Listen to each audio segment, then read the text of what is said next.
Batmobile in Gotham City. Know they call me Petro, right? Know they call me Petro, right? Huh.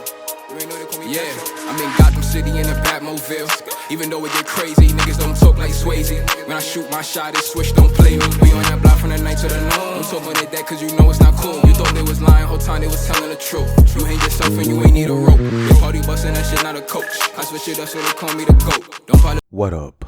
This is Swayze, and as all of you guys know by now, New York City is heating up. The weather's getting hot and the streets are even hotter. Muy caliente. However, something just didn't sit right with me when I think about that story that I reported on yesterday of that 13-year-old who was the intended target in a gang-related shooting.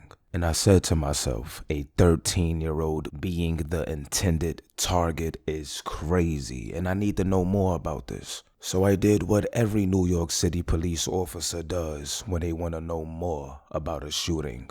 I went to New York State of Mind subreddit, and my God, there was an abundance of information. I'ma tell it to you just like this. If your Citizen app goes off about a shooting, just go to New York State of Mind subreddit. Them niggas gonna tell you who got shot, who shot him, where they shot him, why they shot him, and the color of the do-rag the shooter was wearing while he was shooting. I'm telling you. Them guys in there do some great detective work. For example, here's a post on New York State of Mind subreddit that reads, "Things in the Bronx been heating up lately." So I'm about to summarize all of it.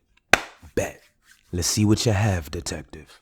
And he goes on to say, basically the 13-year-old who was shot in the Bronx, whose name is Jay, is K-Flock's mans, and he was at the scene of a 19-year-old slaying of someone named Ty Swish. Now he continues to say, Jay, the 13-year-old's death was get back for that. And then apparently the other teen that I spoke on in that video that was shot in the Bronx, whose name is Ra, was allegedly mocking the death of the 13-year-old on social media. And he continues to say, so they caught him lacking on his way to the studio.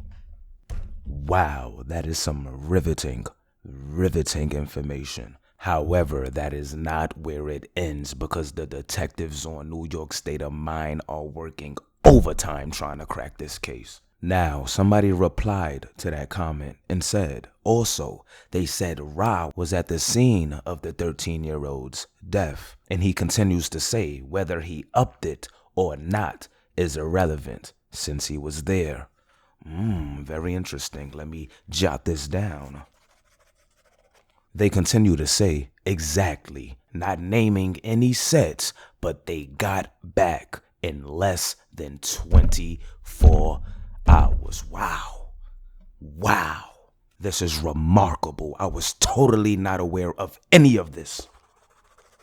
And after that, the rest of the comments was just people talking about what gang who belongs to and this, that, and the third. But I want to bring your attention to this last comment that says, shit's been heating up in the Bronx lately, so I'm glad you were able to summarize it. Bruh, I'm sure a lot of people, wink wink, is grateful for this information. Well, there you have it, people. Your detective work is complete for the day. And it's all thanks to New York State of Mind, cracking cases since April 22nd, 2019. But pull up in the comment section and let me know if you think this is federal. I mean, what you think about this situation. And if you like the video, don't forget to share, subscribe to the channel if you're not already, and make sure you hit that notification button. But I'm off this. Wasting your time, drinking that wine, smoking that smoke.